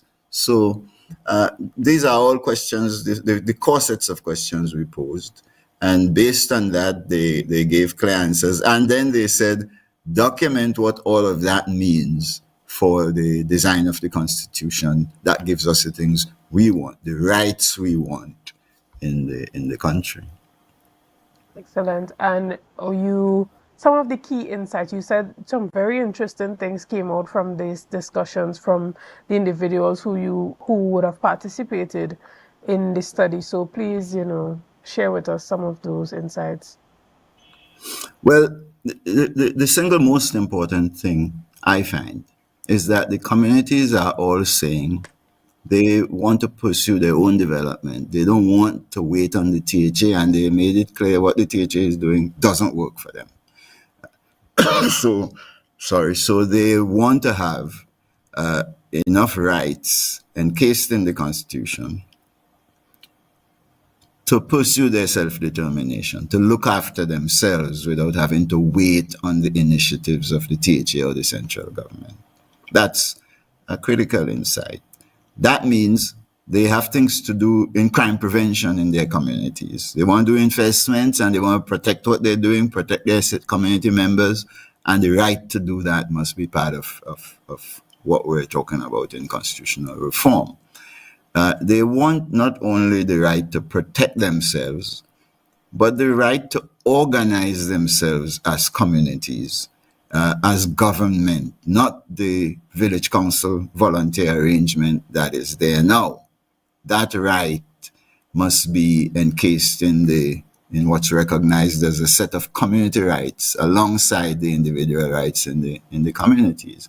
The critical thing about that point is that what you're then are creating, if you go down the road they are talking about, is a buffer, a mechanism that lies between the individual and the might of the central and the Tobago government, so that people can come together using their communities to give meaning to the individual rights in the Constitution, so that an individual doesn't have to fight the THA directly. That individual could use the power of community networking to guarantee the protection of their individual rights. And after this conversation with the communities, I have come to the judgment that this may be one of the best ways to ensure individual rights and protection from victimization and all of those kinds of things citizens are complaining right here in Tobago about all the time. The weight of the THA on the Tobago population and the Tobago economy is clear for everybody to see, just with the fact that the THA employs the vast majority of our people. And the significance of that has to be blunted by strengthening the relative role of community empowerment, so that the community could sit as a buffer between the individual and the THA and the central government. So you're less susceptible and vulnerable to victimization of any kind and for any reason. Another thing that is tied to that the communities are pointing to is related to the judgment made by the Constitution Reform Committee that they want to guarantee individual economic rights. And one of those rights that they point to is the right to form a union. Now, to be in a union, for example. Well, okay, if that's so, what you're recognizing is the individual as a worker in a private or public enterprise. But that's not the only way to think about economic rights. The communities are entirely right to say, we may be doing much more economic stuff in our communities. We may be developing agriculture, developing fisheries. All those are economic rights, the right to be able to engage and participate in those kinds of things, not just being a worker for somebody else. And that set of rights are much more important when you think about the development of Tobago than the right to be in a union. So if you can guarantee in the Constitution the right to be in a union, they are saying, well, why can't you guarantee our right to organize our communities in such a way that we could pursue our most important sets of economic rights, to develop private enterprise, to support private enterprise, to develop community-owned businesses. In the work that I just supervised for oversight, chaired the oversight committee for the study of the fisheries sector in Tobago. One of the things we found out is this is a huge industry in Tobago, driven by individual businesses. Communities may want the right in this context, do want the right to support their fisher pirogues and semi-industrial vessels and so on, to help them develop more, to train them better, to facilitate, to promote the training and so on, to build that industry. That's just one example of an important industry for Tobago that communities could lead the development of. So they're talking about community development in that sense. And they're saying that if all of those things are going to be economic rights that we're going to have, we need to have access to a decent, fair share of the Tobago budget or the national budget, better thinking of it as the national budget, that we could spend to develop our initiatives and form an anchor on which we could raise additional funds from our diaspora and other interested investors, so we could pursue much more rapidly the development agenda that we've been undertaking from slavery to today. So that's the sort of stuff they're talking about, and I think they're deadly right. Okay, we're going to take a quick break, and when we come back here, we're going to talk a bit about what communities are saying about the impact of crime at the community level and what are some of their recommendations for that. So we'll see you soon right after this.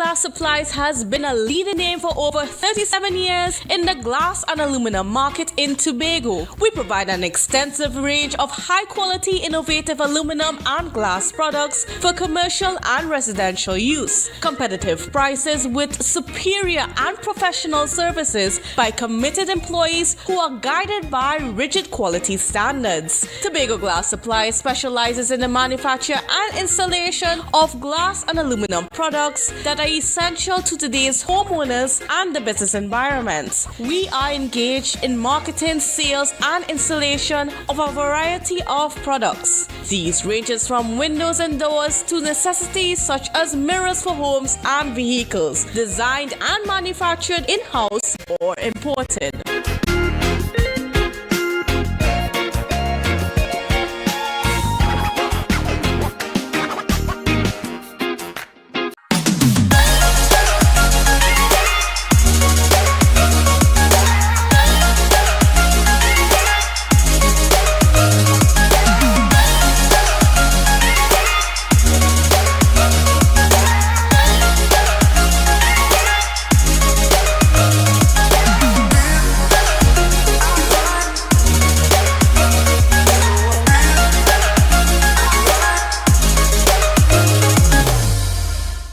So relieved Javel gave me this money. Now I could enjoy the holidays with my family and not have to worry about monies for bags, books and shoes. Javel? Who is Javel? She could give me some money too? Javel is the July-August vacation education loan at Bethel Credit Union. Up to $20,000 to help with all additional expenses during this July-August. Yes, you heard right. Call the Bethel Credit Union and ask for Javel. She'll hook you up with the money to take care of all your additional expenses this holiday season. Open to new members too. Get up to $20,000 and have a worry-free holiday with Javel. Call 639-8226 or 631-1336 or message us on Facebook for more information.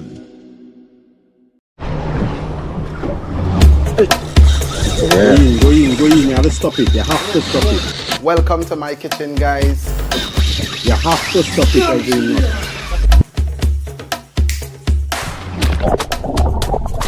That's it. That's the intro. Let's do it one more time, right?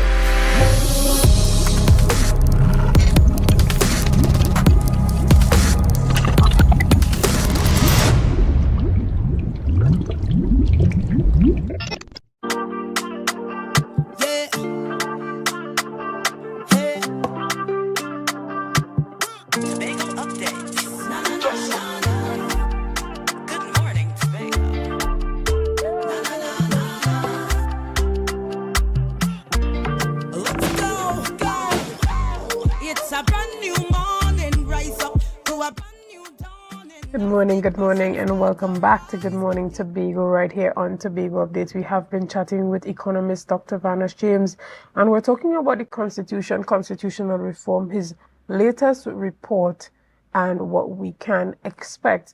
Now, before we went off to the break, I indicated that when we come back, we're going to touch a bit on crime at the community levels.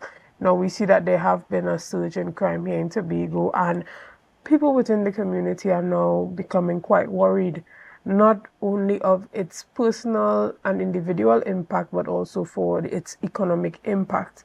Tell us a bit about how that was brought up in the research and some of the conversations that you had at the community level. In pretty much all the communities, not exactly all, but most, 90% of the ones we spoke to, the community leaders made this point. First, if you want to prevent this surge in crime that we are observing, you have to empower us. We know all the persons from Tobago who are involved in this stuff. They live in our communities. They live here. We saw them grow up. We saw the problems evolving. We knew what should be done to redirect youthful lives and so on. And we were helpless to do it because we didn't have the authority and the resources.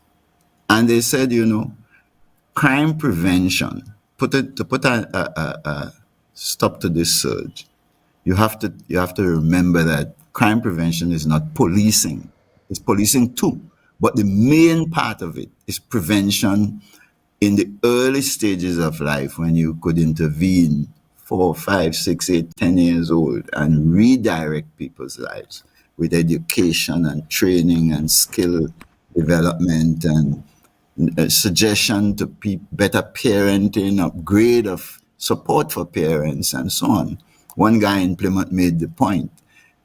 Many of the homes may need help because parents have to go to work and their children come home and they are unguarded and unsupported. It's not today like with everybody with a wage employment.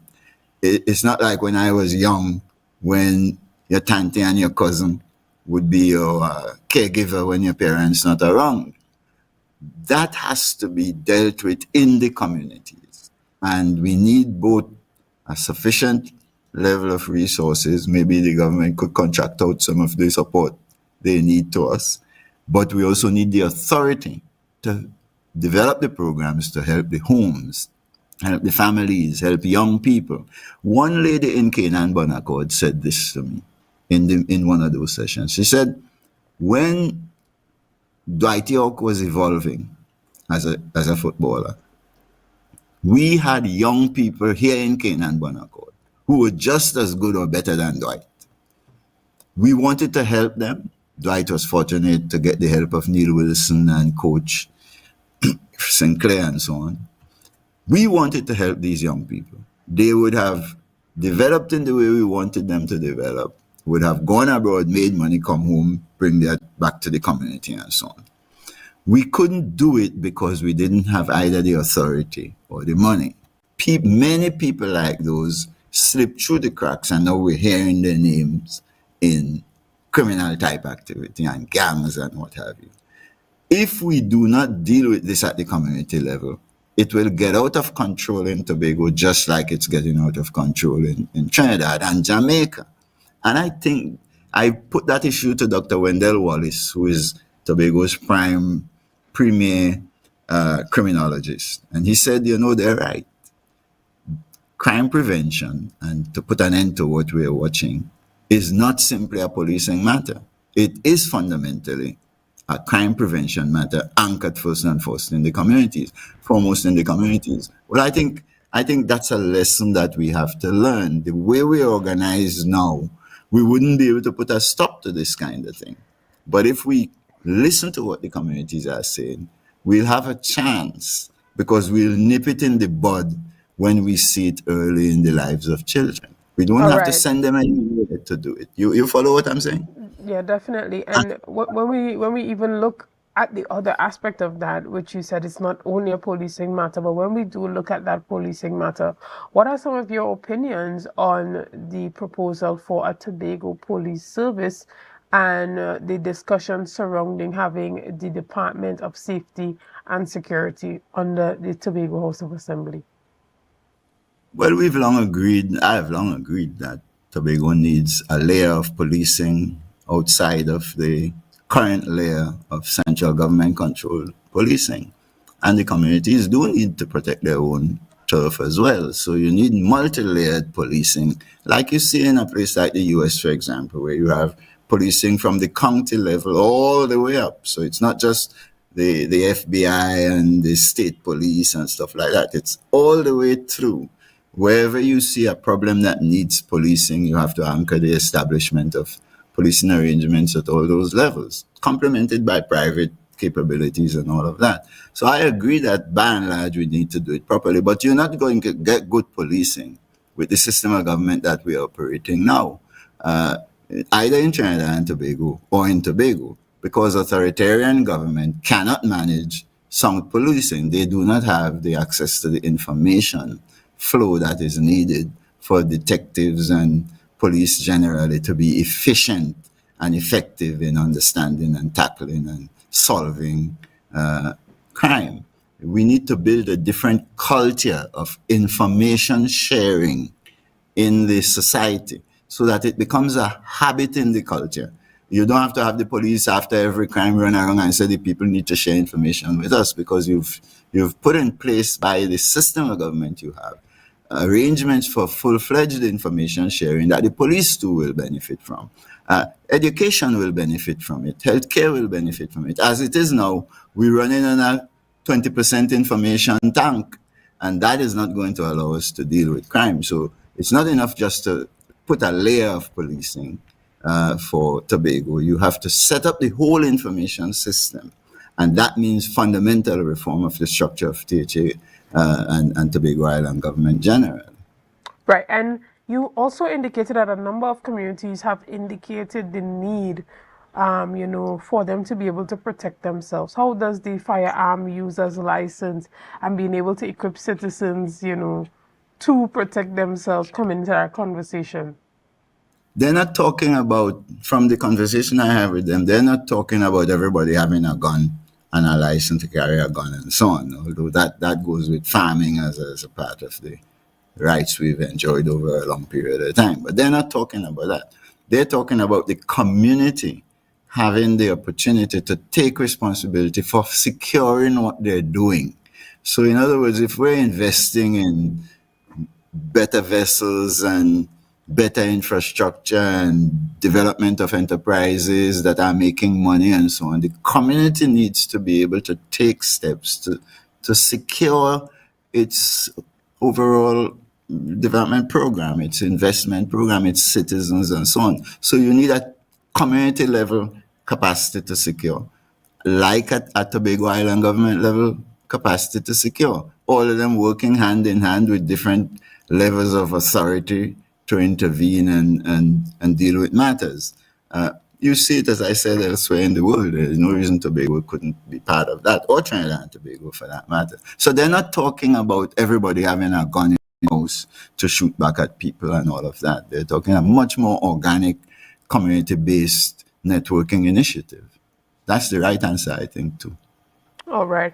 And we're going to take a quick break, and we're going to come back talking a bit more about that report that you've generated and the report that came from the Constitutional Reform Committee, and what does that say for Tobago and Tobago's autonomy. So we will chat more about that right after this. See you soon. To a brand new dawning as the passion start to rise, the energy fill the skies.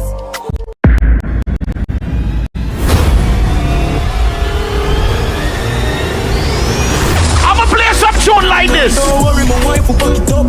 Make me happy whenever you come. So me be very hard, fiesta, fun. This one is for the people and them who don't care what nobody else have to say about them. Them none of cash, bro. What you have, what you know about? It's too early for that. Too early, good all. They do good enough, 9-9. Girl, go to club, can't lie. Nice. Who's the one friend can drink all the alcohol no matter what? Put a bottle and spoon and a cup in my hand and I'm winding up on me man. Dream.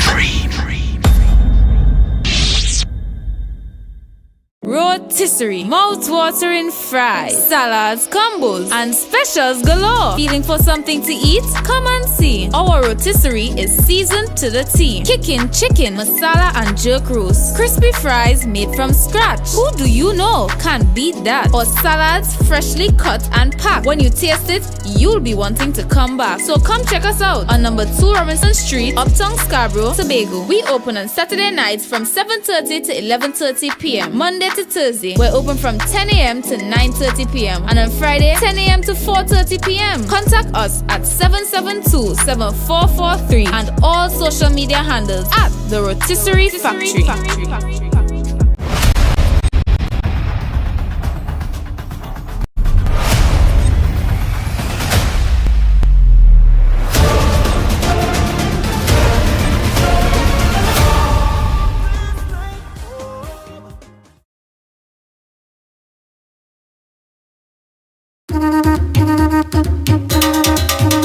Oh yeah! I said I can't wait for Tobago in October. And embark on an adventure to the greatest little island on the planet, Tobago invites you to ritual, revelry, and release. Whining in the Bago sun, having Bago fun, in Bago drinking rum. We go jump up and carry on. From October 25th to the 27th, 2024, experience the energetic vibe, the vibrant colors, and the unforgettable spirit of the Tobago Carnival. Down here in Tobago. In Tobago. Whether you're tripping down the road or marveling at the beauty and creativity of our artisans, Tobago Carnival is an adventure. I said I wait and I wait and I wait and I wait for Carnival to come. So I call all my friends, making my plans for the Tobago Carnival fun. Join us for ritual, revelry, and release. Tobago Carnival 2024, where every moment is memorable. I said I can't wait for Tobago in October.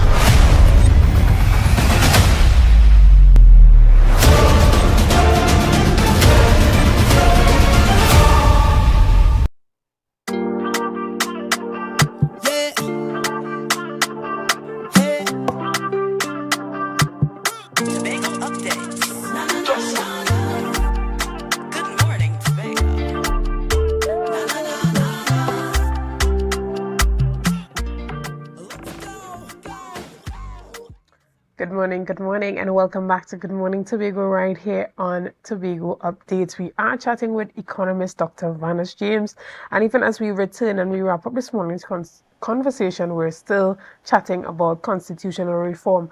And we know that recently there was a report generated by the National Advisory Committee on Constitutional Reform, and there in that report lies an area on the Tobago House of Assembly. And there's discourse surrounding allowing Tobago to make laws for Tobago. Talk to us a bit about that, giving more insight to the public and how this feeds into some of the research that you did and the feedback that came from the community. Well, before I answer you, let me just let you and the public know that our work was funded and sponsored by people in Tobago, people in Trinidad, and people across the Caribbean. And so copies of the report are available to everybody. And in it, you will see evidence that what we did was document what the people said. We asked the questions and people answered with explanations. We documented everything. So what I'm saying is not me putting words in their mouth. It's them telling you what they think. Now, as it relates to the report by the committee put together by Dr. Rowley, on the matter of autonomy in Tobago, you see evidence in the report that the conversation with Tobago was inadequate. The idea that Tobago ought to be able to make law, it has been with us for a long, long time. Ever since, even before the 1980s, when Robinson and Murray championed the idea, even before the 1970s for that matter. The idea was there. All the way back, you could go to the work of Bigot and APT and so on. Tobago needing the right to look after itself properly. But that is not simply about the ability to make law. Everything is about how you make law. Because you don't want draconian laws to be made. You don't want laws made by people that dictating to Tobagonians rather than Tobagonians making laws as part of a process that enables them to govern themselves properly. And that is what is missing in the document. There is no understanding of the need for a proper structure of government in Tobago. And if you look, there is also no understanding of the need for a proper structure of government in Trinidad. The communities in Tobago, for example, are saying they want an elected Senate in Tobago. An elected Tobago Senate. The committee makes the recommendation that there should be a national Senate, which is part elected and part appointed. That makes no sense at all. If the goal is to give your elected Senate responsibility to ensure equality of status across the board and to take responsibility for fairness in your development budget, that cannot be done by any set of appointees. You have to have people who are elected with the responsibility to represent the interests of communities across the country, citizens across constituents across the nation. And The same would be true in Tobago. So the idea that there should be an elected Senate in Tobago is completely missing. That's the first thing. And that's a critical part of the business of autonomy. Autonomy is good governance. It's not Tobago versus Trinidad. The second thing is, in that context, the idea that the THA itself has to be properly designed to make law is critical, and it's also missing. You need to have an executive council of 8 or 9, but if you're going to do that, you will need enough non-executive members on the winning side to control the executive, like you see it going on in Westminster in Britain. If you have 9 and the allies of 9 as you have it today, there can be no mechanism by which the representatives of the people specialized in making law could control that executive council. So that's why the executive council is so dysfunctional in Tobago today, and that is not properly addressed. And when you know they're not addressing it properly when you look at what they propose for the country. 18 cabinet members and a House of Representatives of 59. Well, with that kind of design, there can never be oversight and representative lawmaking in Trinidad, because you just don't have enough non-executive members. You would need somewhere near 36 non-executive members to control an executive of 18 with the power of an executive in their hands. So 59 wouldn't cut it in terms of the arithmetic. The cabinet will still continue to be an executive cabinet controlling the process of lawmaking.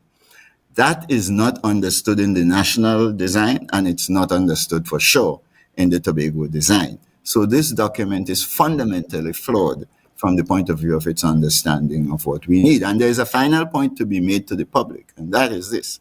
When all is said and done, what you need is a device, a governance arrangement that could make sound policy.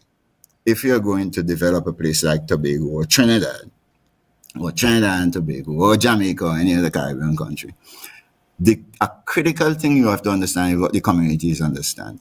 Government is part of the economy. Government is not the oversight of the economy. It's an important part of the economy. So you have to give effect to what the communities want in terms of their ability at the community level to prosecute the issue of entrepreneurial development. When that is missing, you're dead in the water from the start, no matter what you put together. That's completely missing in this document. So there's no real arrangement for sound policy making. And that arrangement could only exist in the form of a significant non-executive majority that could oversee and outvote the Executive Council in Tobago and the Cabinet in Trinidad. Without that at the core, and without an elected Senate to complement that process, you will not get sound policy making, and you won't get the arrangements in place for citizens to come and share what they know. You remember, to make sound policy, you need full information, not public service information, not friend and colleagues who support your information. You need information from the whole society. And that needs a device in which people are feeling free to come and share what they know, regardless of the side they're on. And in the absence of a sufficient non-executive information collecting component of the parliament, where people are going to work in the parliament just to do that, in the THA just to do that, not to be in the executive, you cannot make progress. So this document misses this fundamental critical part of the design that is needed for you to talk about autonomy in Tobago in a serious way. Right. And even as we wrap up our conversation this morning, please remind us how we can get access to the report. Is there a PDF copy online for those that are not in Tobago? Let us know. Well, we have not put a website together or anything like that as yet. We are going to make arrangements. Just this morning I was talking to someone to make arrangements to host the document somewhere where you can go and get a copy of it for free. We'll make that public very, very shortly, by the early next week, to say the least. But in the interim, you send me an email and ask for a copy, you'll get it. That's pretty easy to do. And My email you have to make public. It's my name, vanus.james@gmail.com. You send an email, you'll get a full copy of the report. Right, and that is vanus.james@gmail.com.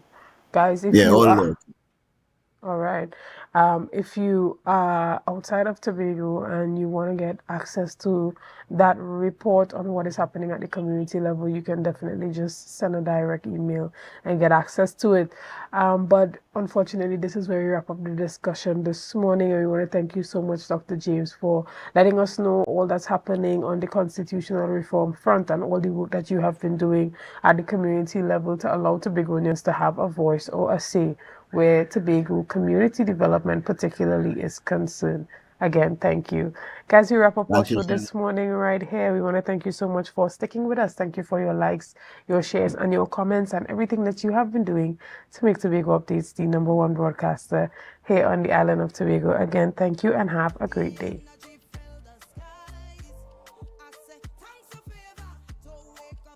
Hear me, neighbor, 60,000 people strong, and the vibes is never wrong. We are beauty, we are power, we are people in the sun. We are beaches, we are rivers, we are melanated ones. We special and there is no denying. Tobago is #1. I am you and you are me. Together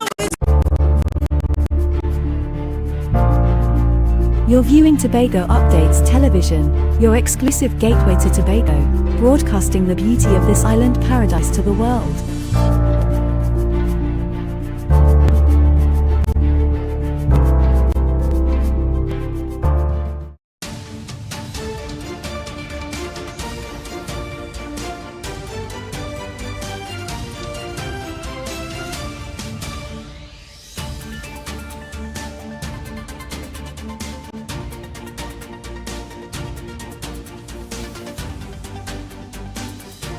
The Antigua government beefing up laws to fight crime surge.